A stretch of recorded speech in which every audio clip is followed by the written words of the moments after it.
నుంచి ఆమె పగలగొట్టిందో దానిలో నుంచి ఒక తేజోవంతమైనటువంటి ఒక పిల్లవాడు ఆవిర్భావం జరిగింది. అయితే ఆ పిల్లవాడు అర్ధ శరీరంతోనే ఉన్నాడు. అంటే మనం కూడా చూడండి అనకూడదు, కానీ కొంతమంది మనకి 9 నెలల 9 రోజులు ఉంటే లోపల ఉన్న ఆ శిశువు పరిపూర్ణమైనటువంటి శరీర ఆకృతితో ఉంటుంది. కొంతమంది ఈ మధ్య మనం వింటున్నాం, అనకూడదు కానీ ఒక 7 నెలలకు అమ్మ బాగలేదమ్మా ఏదో తీసేయండి అని చెప్తున్నారు. అంటే అక్కడ ఆకృతి ఏర్పడలేదని.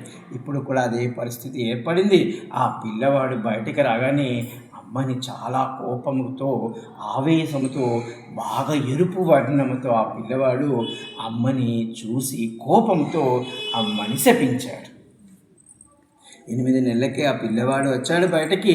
అమ్మా, నువ్వు ఎంత పొరపాటు చేసావు, ఇంకొక 200 సంవత్సరాలు ఆగి ఉండాల్సిందే, అలా ఆగి ఉంటే పోయేది. నీవు తొందరపడి నీ యొక్క చెల్లెలు పిల్లలు ఆమె సంతోషాన్ని చూసి ఓర్వలేక నా యొక్క సమయమున కంటే ముందు నాకు పగలగొట్టావు. దీనివల్ల నాకు 2 కాళ్ళు పూర్తిగా రాలేదు, వికలాంగుడిని అయిపోయాను నేను. కాబట్టి ఆ పిల్లవాడు ఆ బాధలో తల్లిని ఏం చేశాడంటే, నీవు నీ యొక్క చెల్లికి దాసివైపోతావు, అది 1000 సంవత్సరాలు నీ చెల్లికి నీ చెల్లి పిల్లలకి దాసి అయిపోతావని ఆవిడ్ని శపించాడు. అంటే ఇప్పుడు ఈ యొక్క అగస్త్యముని అడుగుతున్నాడు, ఈ వినతి కద్రువకి ఏ విధంగా దాస్యానికి వెళ్ళింది అంటే ఇక్కడ చూడండి, ఈమె కొడుకే శాపం అయితే ఇచ్చేసాడు, కానీ ఇంకా దాస్యము కాలేదు. ఆవిడ ఇంకేం చేస్తుంది, కొడుకు 2వ వాడిట దాస్యమైపోయి చెప్పాడు. ఆయన చెప్తాడు, ఆవిడ మళ్ళా ప్రాధాయపడుతుంది, నాయన ఏదో తల్లిని కదా అచ్చటా ముచ్చటా చూసుకోవాలి, బిడ్డ సంతోషము. మనకి ఇదే చూడండి, మహాభారతం కూడా ఇదే జరుగుతుంది.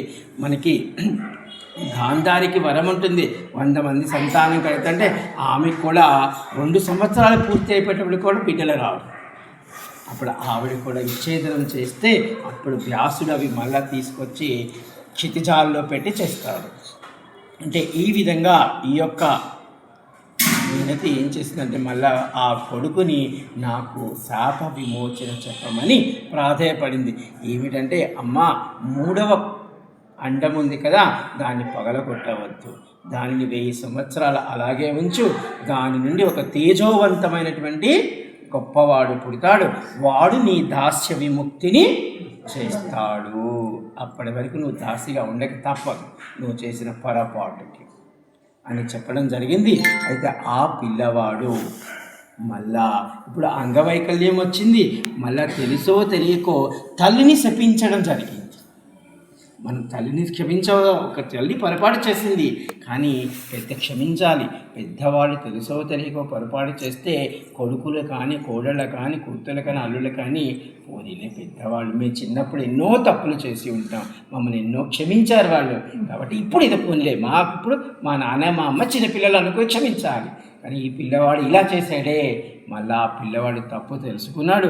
నేను అమ్మ వికలాంగుడినైనప్పటికీ మనము కాశీఖండము 32వ అధ్యాయంలో చెప్పుకున్న దండపాణి వృత్తాంతం చెప్పుకున్నప్పుడు, దండపాణి 6 సంవత్సరాలున్న పిల్లవాడు ఇంటి నుంచి నేను వెళ్ళిపోయి భగవంతుడిలో చేరాలనుకున్నప్పుడు ఆ పిల్లవాడు అనుకుంటాడు, మీకు చెప్పాను 32 రకాల కష్టాలలో ఉన్నవాడికంటే బంధువుల చేత వెలివేయబడిన వాడికి, నా అనేవాళ్ళు లేని వాడికి, భార్యాభర్తల మధ్య ఏదో ఇక భయంపరాని బాధలు ఉన్నప్పటికీ ఈ విధమైన ఎన్నో కష్టాలు ఉన్నవాడికి శరణాగతి వారణాసి అని చెప్పుకున్నాం. ఈ పిల్లవాడు కూడా ఈ యొక్క అంటే ఆయన అమ్మ చేసిన పనికి వచ్చాడు కాబట్టి ఎర్రగా ఉన్నాడు కాబట్టి ఆయన పేరుని అమ్మ పెట్టింది అరుణుడు. అందుకే అనురుడు, ఆయనకి 2 కాళ్ళు లేకపోతే అనురుడు. ఆయన కాశీ క్షేత్రానికి వచ్చాడు. కాశీ క్షేత్రానికి వచ్చి విశ్వేశ్వరుని దర్శించాడు. ఆరోగ్యం ముందు సరిగా లేదు కదా, ఈ ఆరోగ్యము కొరకు ఒక సూర్యనారాయణుని ప్రతిష్ఠించి కొన్ని 1000 సంవత్సరాలు తపస్సు చేయడం మొదలుపెట్టాడు.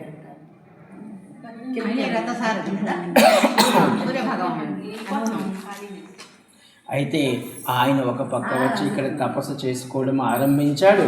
మరో పక్క ఇక్కడ ఈ వినతి ఏం చేసిందంటే, ఈ యొక్క వినతి కద్ర ఒకరోజు మన ఇద్దరం సరదాగా అలా ఆకాశంలో విహరిస్తాం. ఓ వినతి, నీకు ఆకాశంలో విహరించే శక్తి ఉంది కదా, కాబట్టి నన్ను పైన ఎక్కించుకొని అలా తిరుగు అనడం అనింది. ఈమె కూడా పోనీలే నాకు కొంచెం ఇని ఆ యొక్క వినతి ఈ యొక్క కద్రుని వీపు మీద ఎక్కించుకొని ఆకాశ మార్గాన అలా వెళ్ళింది. అలా వెళితే ఈ యొక్క కద్రు అనుకుంది, రోజు నేను ఇలా ఎక్కి తిరగాలి ఈ అమ్మాయి మీద. అయితే ఏదో ఒక పన్నాగం పన్నాలి. ఏమిటి ఆ పన్నాగం అంటే, ఆవిడ సూర్యనారాయణుడు ఎక్కడో పోతూ ఉంటే సూర్యనారాయణుడి యొక్క వాహనం యొక్క గుర్రములు ఉన్నాయి కదా, అవి ఏ రంగులో ఉన్నాయో అడిగింది. ఇవేమి చెప్పింది వినతి, చూసి అవి తెల్లగా ఉన్నాయని చెప్పింది. కానీ అవి కాదు, అది అబద్ధం అని చెప్పి ఈవిడ రెండో రోజు ఏం చేసిందంటే, రాత్రికి తన కుమారులైనటువంటి నాగులను పాములను పిలిచి, మీరు ఒక పని చేయండి, రేపు ఉదయం నేను మళ్ళీ మీ పిన్నమ్మని తీసుకుని అలా వస్తాను, మీరు ఈ లోపల ఆ యొక్క గుర్రానికి ఉన్నాయి కదా, సూర్యుని వాహనమైనటువంటి రథమునకు గుర్రములు ఉన్నాయి కదా, ఆ గుర్రాలకి మీరు అంటుకుంటే తెల్లగా కాకుండా చారలుగా పాములు నల్లగా కనబడుతుంది. ఈ పందెములో వినతి ఓడిపోతుంది అన్నారు. పాపం ఆ పిల్లలు, అమ్మ తప్పమ్మ, ఇలా చేయకూడదు కొందరు అన్నారు. అప్పుడు ఈవిడ మళ్ళా శపించింది. ఇందాక చూడండి, అక్కడ కొడుకు తల్లిని శపించాడు, ఇప్పుడు ఇక్కడ ఈ యొక్క కద్రువని ఈ పిల్లలు ఉన్నారు కదా, పిల్లలు అమ్మ అది తప్పమ్మ, అలా చేయకూడదు అంటే ఈవిడ శపిస్తే ఆవిడ మళ్ళీ ఏమి శపించింది, మిమ్మల్ని పక్షులు తినేస్తాయి అని. అందుకే చూడండి, పాములు ఎక్కడ ఉన్నాయంటే గద్దలు లాంటివి ఎత్తుకుపోయి తినేస్తాయి. ఇవి అనమాట. అంటే మనము దీనిలో మనం ఏం తెలుసుకోవచ్చు అంటే, కొన్ని సందర్భాలలో మనము చాలా మన యొక్క మానసిక పరిస్థితిని కంట్రోల్ చేసుకోవాలి, స్థిమితపరచుకోవాలి, లేకపోతే లేనిపోని అనర్థాలు వచ్చేస్తాయి ఇక్కడ. అయితే చేస్తే కొన్ని నాగులు మాత్రం భయపడి, అయ్యో తల్లి మాట వినాలి, మళ్ళీ లేనిపోనిది ఎందుకని మాతృభక్తి సేవ కోసం, అమ్మ తప్పకుండా మేము వెళ్ళి రేపు మీరు చెప్పిన పని చేస్తామనుకున్నారు. కొన్ని నాగులు సూర్యుని యొక్క రథానికి వాహనానికి అంటే చూడండి, అది కష్టమా, పెద్ద బలమైన పాములు పోగల, కానీ చిన్న పాములు ఈ చిన్న పాములు మధ్యలో కొన్ని చచ్చిపోయినాయి, కొన్ని మధ్యలో వేడికి కాలిపోయినాయి. మొత్తానికి కొన్ని పాములు అయితే వెళ్ళి ఆ గుర్రాలకు చుట్టుకున్నాయి. ఈ కద్రువ చెప్పింది, ఇదిగో చూడు వినత, ఆ యొక్క గుర్రములు తెల్లగా లేవు, నల్లగా ఉన్నాయి, కాబట్టి నీవు నాకు దాసివి కావలను. చూడండి, అక్కడ కొడుకు ఇచ్చిన శాపము ఇక్కడ ఫలించింది. ఈవిడ కూడా నిజమే అంటే నేను క్షమించాలి. ఇది ఎందుకు ఇలా చెప్తున్నానంటే, మన జీవితంలో కూడా తెలుసో తెలియకో డాడీ పని, మన జీవితంలో కూడా సైలెంట్ మోడ్లో పెట్టారు. దీని అర్థం ఏమిటంటే, ఈశ్వరుడు ఎంతో మనని పరీక్షిస్తున్నాడు అనుకోవాలి తప్ప, మనకి కష్టం వచ్చిందో లేకపోతే ఇంత పెద్ద బాధ వచ్చిందో అంటే, మనం చాలామంది చూస్తున్నాం, మన కొంతమంది బాగా నేను రోజు గుడికి వెళ్తాను, రోజు పూజ చేస్తాను, కానీ ఎందుకు నాకు ఈ కష్టం ఇచ్చాడా అనుకుని బాధపడేవాళ్ళు అంటారు. లేదు, ఈశ్వరుడు నన్ను పరీక్షిస్తున్నాడు, ఇందులో నేను ఏదో తెలుసుకోవాల్సిన గొప్ప రహస్యము ఉంది, లేదా నా పూర్వజన్మ పాపాన్ని కడిగిస్తున్నాడు ఈశ్వరుడు అనుకోవాలి. అయితే ఇలా ఈమె దాసి అయినది. ఈ దాసి అయిన తర్వాత ఈ యొక్క 1000 సంవత్సరాల తర్వాత ఆ 3వ గుడ్డు దానికై అదే పగలడం మొదలుపెట్టింది. చెప్పాడు కదా అమ్మ, 3వ గుడ్డుని పాలగొట్టొద్దని. ఈ 3వ గుడ్డు పగలడం జరిగింది. ఈ 3వ గుడ్డు పగలిన తర్వాత ఆయన పుట్టుకతోనే మంచి శక్తిమంతుడైనటువంటి గరుత్మంతుడిగా మారాడు.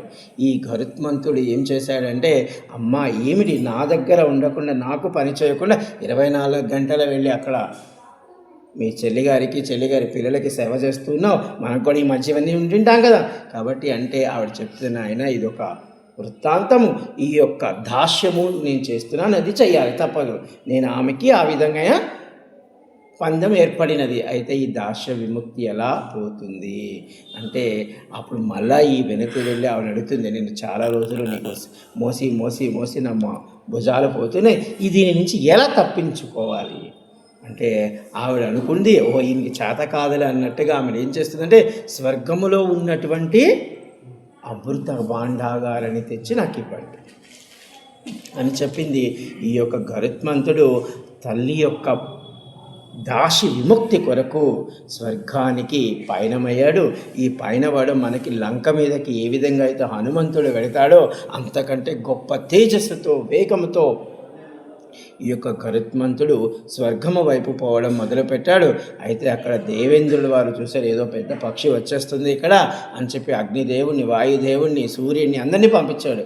వీళ్ళందరినీ ఆయన రెక్క కింద అలా అలా అంటున్నాడు అనమాట. అలా అందరూ వెళ్ళిపోయారు. చివరికి ఈ యొక్క ఇంద్రుడు కూడా ఓడిపోయాడు. వీళ్ళందరూ పరుగు పరుగున వైకుంఠము చేరారు.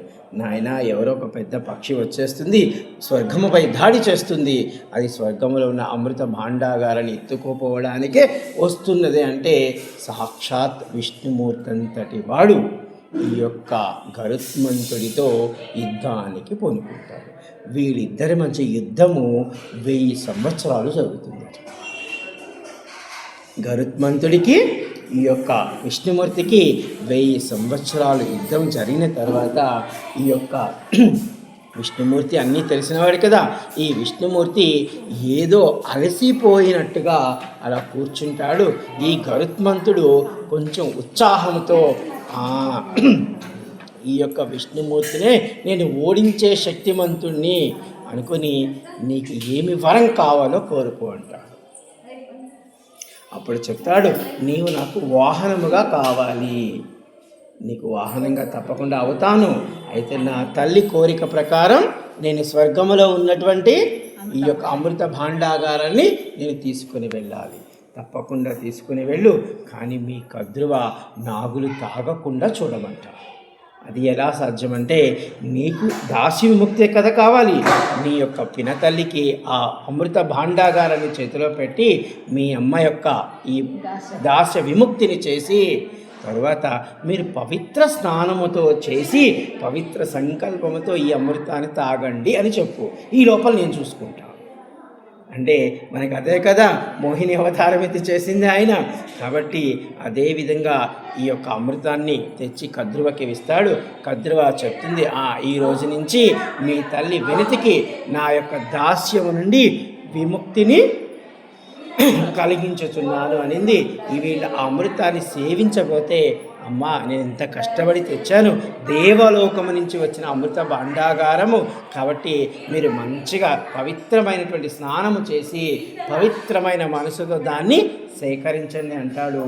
అయ్యో ఇచ్చేశాడు కదా అని ఆ మాట విని వీళ్ళు స్నానానికి వెళతారు. ఈ లోపల ఈ యొక్క విష్ణుమూర్తి ఆ అమృత భాండాగారాన్ని ఎత్తుకెళ్ళిపోయి స్వర్గములో పెట్టేసుకుంటాడు. అయితే అక్కడ దర్భల మీద ఈ యొక్క కొంత పడడం వల్ల ఈ పాములు మళ్ళా వచ్చి ఆ యొక్క నాకడం మొదలు పెడతాయి. అలా నాకడం మొదలు పెడితే అందుకే పాముకి చూడండి నాలుక చీలిపోతుంది.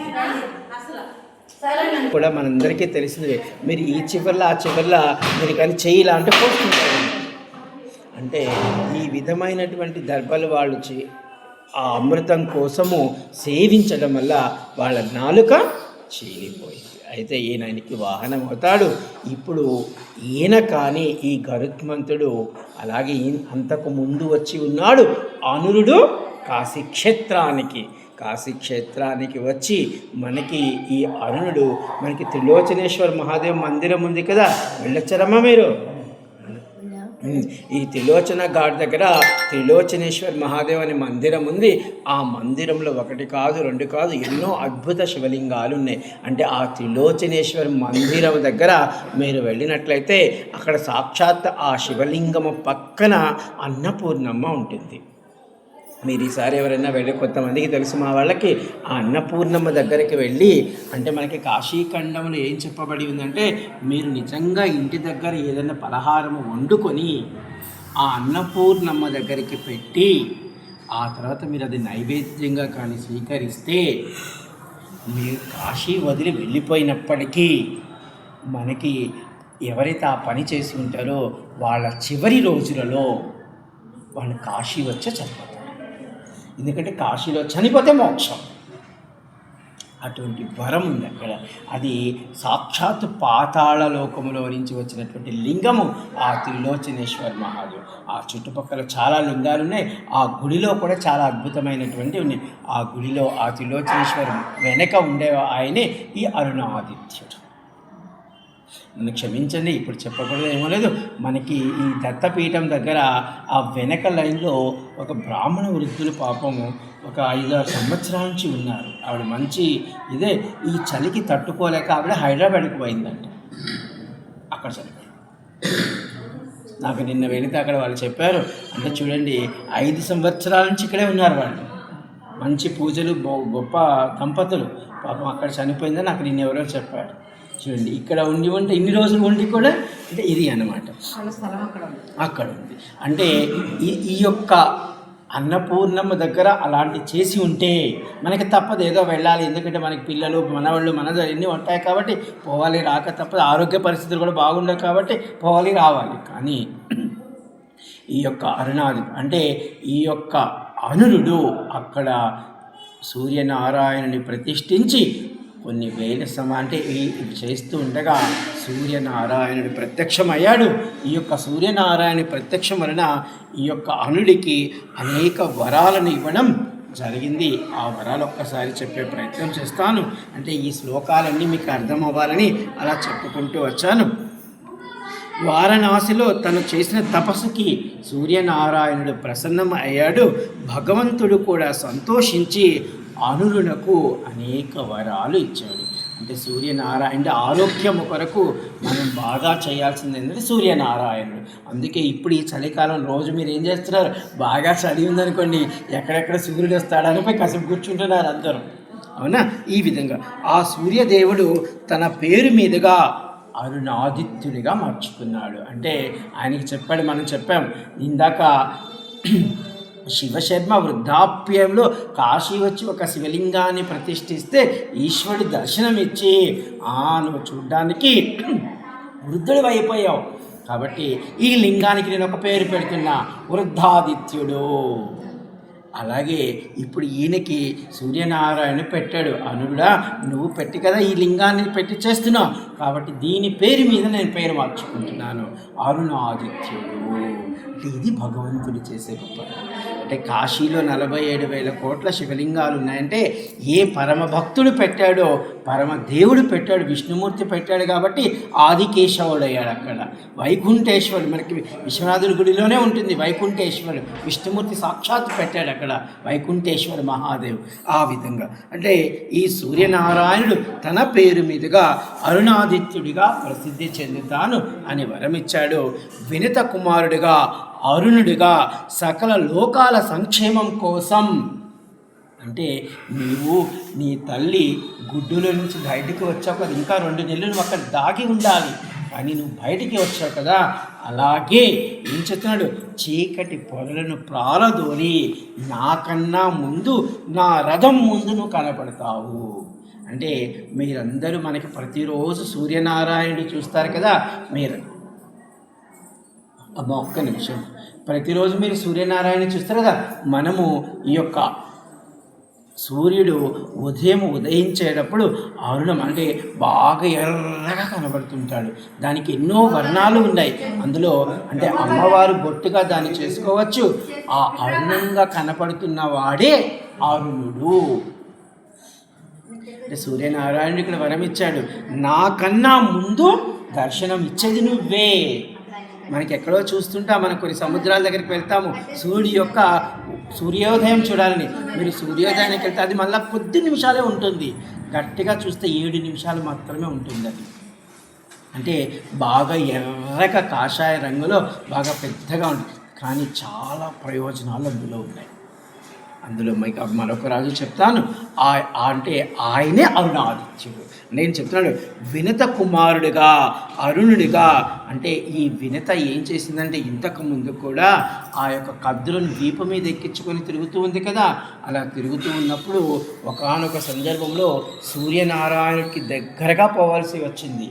అప్పుడు ఈ వినత భయముతో వేడితో ఆమె ఖగోళ ఖగోళ ఖగోళ అని. అంటే మనం ఒక్కొక్కసారి ఇప్పుడు మనం కూడా ఉన్నాం అనుకోండి, గబక్కన ఏదైనా ఒకరు అమ్మ అంటారు, ఒకడు బాగా శివ అని పేరు పెడతారు. ఎవరి భక్తి అంటే మనం ఏది ముందు వస్తుందో అదే అనమాట. ఇంగ్లీష్లో దీన్ని ఎక్స్పెరిమెంటరీ వర్డ్ అంటారు. అంటే మనకి తెలియకుండానే ఆ పదం వచ్చేస్తుంది. అట్లాగే ఈ వినత కూడా ఆ యొక్క ఈశ్వరుని ఖగోళ అనింది. అంటే ఎప్పుడైతే ఆ చిన్న కొడుకు అలా చెప్పాడో దాస్య విముక్తి అయిందో, ఆమె కూడా కాశీ వచ్చి సూర్యనారాయణని ప్రతిష్ఠించి ప్రార్థన చేస్తుంది. ఆవిడ ప్రతిష్ఠించినటువంటి శివలింగానికి ఖగోళాదిత్యుడు.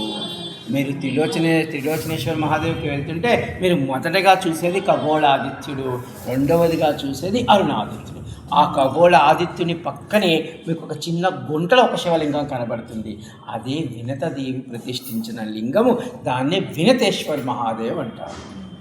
ఆ యొక్క వినతేశ్వర మహాదేవ్ లింగాన్ని మనం కానీ చూసి ఆవిడ అనుగ్రహాన్ని మనకి పొందినట్లయితే, అంటే తల్లికి బిడ్డకి రుణానుబంధాలు ఉంటాయి, పేగుబంధాలు అంటాం. అవి మనకి ఏ ప్రాణంలో లేదు, ఇవి పోతాయి అని. మీరు పితృ రుణాలు కావాలి అంటే ఇది ఒక గయకి వెళ్ళండి, లేకపోతే ఇంకొక దగ్గరికి వెళ్ళండి. మీరు ఇవి తర్పణాలు పెడితే పితృ రుణం నుండి విడిపోతాం. కానీ తల్లి రుణం నుంచి ఎప్పటికీ కొన్ని రుణానుబంధాలు విడిపోము. ఏ విధంగా అంటే హనుమ సీతమ్మ జాడ చెప్తాడు రాముడికి. రాముడు అంటాడు, ఈ రుణం నేను ఎప్పటికీ తీర్చను కూడా. ఎందుకంటే తీర్చాలంటే మళ్ళీ హనుమ పెళ్లి చేసుకోవాలి, హనుమ భార్య మళ్ళీ ఏదో కష్టంలో ఉండాలి. అర్థమైందా? అందుకని రాముడు అంటాడు ఇది ఎప్పటికీ కుదరదు, కాబట్టి ఈ రుణం అలాగే ఉంది. అదే రాముడు చెట్టు చాటు నుంచి వాలిని చంపితే వాలి అడుగుతాడు, నీకు నాకు ఎటువంటి పగ లేదు, నువ్వు చెట్టు చాటు నుంచి చంపడం అధర్మమే అంటాడు. ఇది అధర్మమే, ఇప్పుడు ధర్మం కోసం ఇలా చేశాను, కానీ నీ మాట కూడా ధర్మమే. కాబట్టి మరు జన్మలో కృష్ణావతారం ఎత్తుతాను, అప్పుడు అన్నీ అయిపోయిన తర్వాత అక్కడ పోయేవాడిగా పుడతావు, నాకు చేస్తావు. చూడండి, ఇక్కడ దేవుడు ఈ రుణానుబంధాన్ని తీర్చాడు, కానీ హనుమ చేసిన రుణానుబంధాన్ని తీర్చనకా అని చెప్పేశాడు. ఇవి కొన్ని అలా ఉంటాయన్నమాట. అయితే ఈ వినత కూడా, అంటే మనం ఆ వినతేశ్వరి దగ్గర చూస్తే తల్లి కొడుకుల మధ్యలో ఉన్నటువంటి కొన్ని రుణానుబంధాలు, కొన్ని శత్రుభావనలు మనకి అవి కూడా ఉంటాయి. ఎందుకంటే క్షమించాలి, ఇప్పుడు చాలామంది డబ్బు వ్యామోహంలో పడిపోయి తల్లిదండ్రుల యొక్క మానసిక పరిస్థితిని గమనించకుండా వాళ్ళ పాటికి వాళ్ళ డబ్బులో కానీ వెళ్ళిపోతున్నారు. వెళ్ళకూడదని చెప్పలేదు, కానీ తల్లిదండ్రులు కూడా మనకు ముఖ్యం. అంటే ఇక్కడ ఆ బిడ్డలు వస్తారు చూసి వాళ్ళు రాక వీళ్ళు చచ్చిపోయారు అనుకోండి, క్షమించాలి. వాళ్ళకి ఎన్ని జన్మలు పడుతుందో ఆ తల్లి రుణం ఇచ్చుకోవడానికి. వాళ్ళకు కొన్ని వేల కోట్లు ఉండనివ్వండి, వ్యర్థమే, అవి పనికిరావు దేనికి. వాళ్ళకి ఆ జన్మలో నాకు డబ్బు ఉంది అనుకోవచ్చేమో, వాడు మరు జన్మలో, అంటే క్షమించండి, మీరు చాలామందిని చూస్తుంటారు తల్లి లేక ఏడ్చే బిడ్డలు చాలామంది రోడ్ల మీద కనపడుతుంటారు మనకి. వీళ్ళందరూ ఎవరో కాదు, ముందు జన్మలో తండ్రిని గౌరవించని వాళ్ళు వీళ్ళంతా. ఇది అన్నమాట. అంటే ఈ రుణానుబంధాలన్నీ మనకి ఆ వినతేశ్వరి దగ్గర పోతే ఇవన్నీ మనకి అంటే కాశీ మోక్షం. ఎందుకు మీకు మోక్షం అంటే, కాశీలో ఇప్పుడు నేను చెప్పాను 47,000 కోట్ల శివలింగాలు.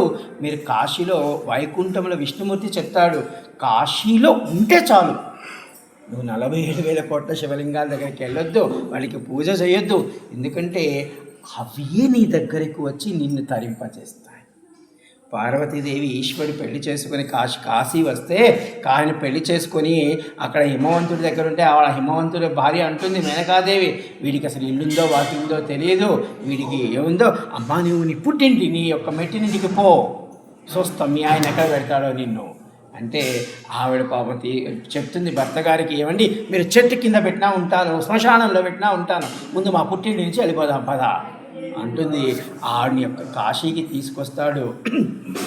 ఆ పార్వతీదేవి అడుగుతుంది, ఏమండి నేను నా పుట్టింటిలో ఎంత భోగం అనుభవించాను, ఎంత సుఖం అనుభవించాను, అక్కడ ఆనందం ఎంత అనుభవించాను, కానీ కాశీలో అడుగు పెట్టినంత మాత్రాన దానికంటే నాకు అధికమైనటువంటి అమృత ఆనందం కలుగుతుంది.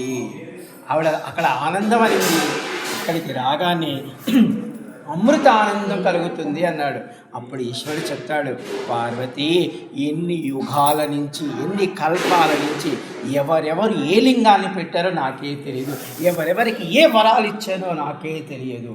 ఒక్కొక్క లింగము నుంచి 10 యోజనాల వరకు ఆ లింగములోని అమృతత్వము కాశీ అణువణువులో ఉంటుంది. అర్థమవుతుందా? అంటే ఆ లింగములో ఉన్నటువంటి తేజస్సు 10 యోజనాల వరకు అణువున ఉంటుంది. అంటే మనం ఇక్కడ కూర్చొని కృష్ణ మనం ఓ మహాదేవ అని కూడా చాలు, అది మీ మీదకి వచ్చేస్తుంది. ఇప్పుడు చూడండి, మనం ఈ లైట్ కింద కూర్చున్నాం, ఆ లైటు నా మీద పడట్లేదు, మీ అందరి మీద పడిపోతుంది. అది ఉన్నది ఒక దగ్గరే. అదేవిధంగా కాశీ క్షేత్రం అంటే సమస్త విశ్వానికి, సమస్త దేవతలకు గర్భగుడి లాంటిది ఈ కాశీ క్షేత్రం అని చెప్పాడు. అంటే ఆవిడకి సూర్యనారాయణ మీద ఉంది కాబట్టి మహాదేవ విగ్రహానికి అంటే కాశీ విశ్వనాథుడికి ఉత్తరాలంటే మనకున్నది ఇక్కడ త్రిలోచనేశ్వర మహాదేవ్. వారణాసిలో మీరు ప్రతిష్ఠించిన విగ్రహాన్ని అంటే చూడండి, ఈ అరుణాదిత్యుడు ప్రతిష్ఠించిన శివలింగాన్ని అట ఇక్కడ ఆయన చెప్తున్నాడు, సూర్యనారాయణ చెప్తున్నాడు ఏమని, పురుషులు పూజిస్తే అంటే ఈయన పాపం పురుషుడిగా వచ్చాడు కదా, పురుషులు పూజిస్తే వారు ఎక్కడి నుండి అయినా సరే భయపడవలసిన అవసరం ఉండదు. అంటే పురుషులు అంటే ఎక్కడో ఉండి అయ్యో నా భార్యకు బాగలేదు అనుకుని ఆయన అన్నాడు అనుకోండి, నీ భార్య ఆరోగ్యం అది బాగుంటుంది. అంటే పురుషులకి వరం ఇచ్చారు. అరుణాదిత్యుడి నామం ఎవరు చెప్పుకుంటారో వాళ్ళు ఎప్పుడు దుఃఖాన్ని కానీ, దరిద్రాన్ని కానీ, పాపాలని కానీ చవి చూడరు. అంటే చూడండి, ఎవరు మనం అరుణాదిత్యుని స్మరిస్తామో అంటే ఇక్కడ ఒకటి గుర్తుపెట్టుకోవాలి, ఒక్కసారి నామస్మరణ అంటే మనం నిజంగా అంతే పరిపూర్ణమైనటువంటి శుద్ధితో ఉన్నప్పుడు ఒక్కసారి ఓం అరుణాదిత్యాయ నమః అనుకున్నారనుకోండి, ఒక ఎర్రగా పలకలాగా చక్కగా ఉంటుంది. అక్కడికి వెళ్ళాను, చూసుకున్నాను, ఎర్రగా సింధూరం లాగున్నాడు, ఒక సింధూరం ఇలా పూసుకున్నాను అనుకోండి, వెళ్ళిపోయాను, పూజ చేసినట్టే. నీ లెక్కలో అరుణాదిత్యుని పూజ అయిపోయింది అని చెప్తున్నాడు. అరుణాదిత్యుని నామకరణం చేయవాడట ఎల్లప్పుడూ దుఃఖాన్ని కానీ, దరిద్రాన్ని కానీ, పాపాలు కానీ చవి చూడడట. అంటే వినడం కూడా వినడం నిజమే. నా జీవితంలో నేను ఇప్పటివరకు అనుకుంటాను, చాలామంది బాధలు చెప్తాడు, ఏమో దేవుడి దేవులన్నీ నాకు లేవనుకుంటూ ఉంటాను. అరుణాదిత్యుని ఆశ్రయించిన వాడు ఎన్ని రుగ్మతులు ఉన్నప్పటికీ, అంటే చాలామంది మనకి చెప్తారు ఎన్నో బాధలు, అబ్బా నాకు దీర్ఘంగా ఉందండి, నాకు ఇదేదో ఒక 4-5 సంవత్సరాలు ఇచ్చింది, లేకపోతే నా పుట్టుకతోనే ఉంది. చూడండి, ఆంధ్రులు పుట్టుకతోనే 2 కాళ్ళు లేనివాడు. క్షమించాలి, మనకి ఎప్పుడన్నా కొంచెం మీరు పెద్దవాళ్ళు, మీకు అనుభవం ఉంది, ఏదో ఒక చిన్న కాలు ఒకరు అటు ఇటు ఉంటే నడవలేకున్నానండి అంటాం. అటువంటిది 2 కాళ్ళే లేనివాడు ఎక్కడికి పోతాడు? అటువంటి వాడు ప్రపంచాన్ని చూడుతున్నాడు, అంతే కదా. సూర్యునికి రథసారథి అయి ప్రపంచాన్ని చూడుతున్నాడు. ఇది అంతటి తేజస్సు. అంటే ఏమంటాడు, అరుణాదిత్యుని ఆశ్రయించిన ద్వారా ఎన్ని రుగ్మతలు ఉన్నప్పటికీ అవి దూరం అయిపోతాయంట. వారు చెడు దుర్విషయాల నుండి బారి పడినప్పటికీ, ఒకవేళ పొరపాటున ఏదో పూర్వజన్మ ప్రారంధమో లేకపోతే ఇంకే జన్మ ప్రారంధమో, అంటే మనం కాశీ వచ్చాం కదా, కాశీ వచ్చినప్పుడు ఒకానొక సందర్భంలో నేను ఒక పంచక్రోశ యాత్రకి వెళ్ళాను. అక్కడ భయంకరమైనటువంటి ఈగలు, దోమలు. నేను మొదటిసారిగా వచ్చాను, మీలాంటి పెద్దవాళ్ళు ఉన్నారు, ఇదేమిటండి ఇంత ఇదిగా ఉంది, నేను రావడం అనవసరంగా వచ్చానేమో అనుకున్నాను. పాపం గురువుగారు లాంటి ఒక పెద్ద యోగునైనా చంద్రశేఖర్ అలా అనబాకు, ఎన్నో కర్మలు పూర్వజన్మలో మనం ఎన్నో పాపాలు చేసింటాం, ఆ పాపాలు ఈగల రూపంలో, దోమల రూపంలో మనలో పాపాన్ని తాగేస్తున్నాయి. ఓ నిజమే అనుకున్నాను, నేను ఆ భ్రాంతిని పొందాను. అందుకే మరొక నెల నుంచి కాశీ, అంటే ఆ గురువుగారు చెప్పింది నిజమైన నమ్మాను. అయితే అయింది, తాగని అని పడుకున్నారు అట్టే. అంటే వారు చెడు దిగ్విషయముల బారిన పడినప్పటికీ అవి అగ్ని చేత కాల్చబడతాయట. నేను నిజంగా ఆ రోజు ఇట్లా అంటే చేతి నిండా వస్తాయి ఈగలు, ఇట్లాంటి దోమలు వస్తాయి. ఆ రోజు రాత్రి అలాగే పడుకున్నాను. ఈశ్వరుడు వీడిని నమ్మాడు, పడుకున్నాడు అనుకున్నాడేమో.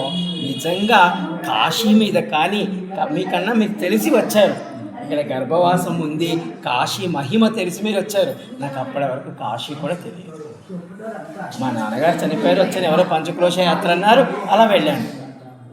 అలా వెళ్ళేటప్పటికి నిజంగా వీడు నమ్మాడు అనుకున్నాడేమో ఈశ్వరుడు. నా కొన్ని కోట్ల జన్మల పాపాలు ఎన్ని ఈగల ద్వారా లాగేశాడో, ఎన్ని దోమల ద్వారా లాగేశాడో. మూడో తర్వాత నెలకి కాశీ చేరాడు. బాబు ఆ తరువాత సూర్యదేవుడు అరుణ్ణి తన రథం మీద ఎక్కించుకొని, చూడండి మామూలుగా అయితే ఆ 2 కాళ్ళు లేవు కాబట్టి ఎవరొకరు పట్టుకోవాలి, అటువంటిది సూర్యనారాయణుడే అతన్ని ఆ రథం మీద ఎక్కించుకొని అప్పటి నుంచి ఇప్పటి వరకు ఆ రథం మీద ఉన్నాడు ఆయన. ఇది అన్నమాట. నేటి అరుణుడు సూర్యోదయంలో తెల్లవారుజామున వస్తాడు. అంటే ఈ అరుణుడికి మళ్ళా పెళ్ళైంది, శన్య అనేటువంటి ఒక భార్య ఉంది, ఆయనకి 2 కుమారులు కూడా ఉన్నారు. ఎవరు ఆ కుమారులు అంటే మనకి రామాయణంలో ఉన్నటువంటి జటాయువు సంపాత్ ఉన్నారు కదా. ఎందుకంటే రావణుడు సీతమ్మని తీసుకొని వెళ్ళిపోతూ ఉంటే ఈ యొక్క జటాయువు వెళ్తాడు, జటాయువుకి మోక్షం కలుగుతుంది.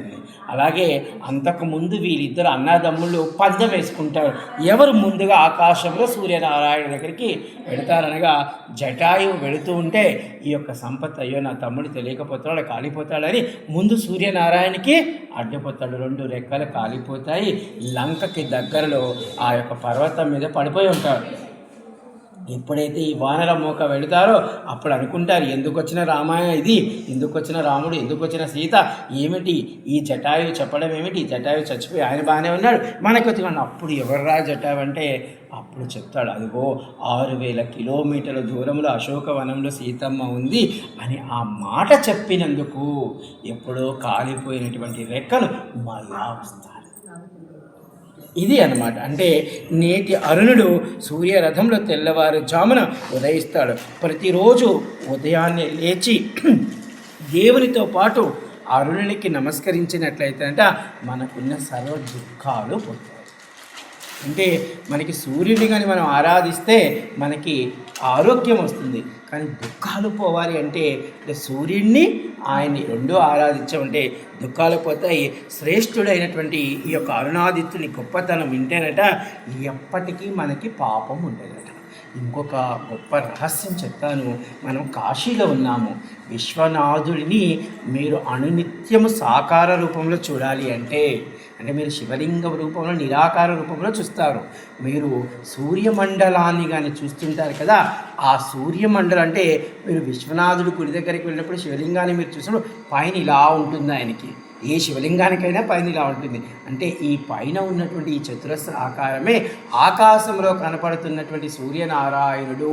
అంటే ఆ సూర్యనారాయణుడే సాక్షాత్ ఈశ్వరుడు అని మీరు భావన చేసి కానీ ఆయనకి నమస్కరించినట్లయితే త్వరగా ఈ యొక్క విశ్వనాథుడైనటువంటి ఈశ్వరుడు మీకు త్వరగా అనుగ్రహం ఇస్తాడు. ఎందుకంటే కాశీలో ఆయన అనుగ్రహం ఉందనుకోండి, ఈ మిగతా 47,000 కోట్ల శివలింగాల అనుగ్రహం ఉన్నా లేకపోయినా మోక్షము అన్నపూర్ణ సమేతుడైనటువంటి విశ్వనాథుడు మనకి ఇవ్వగలడు.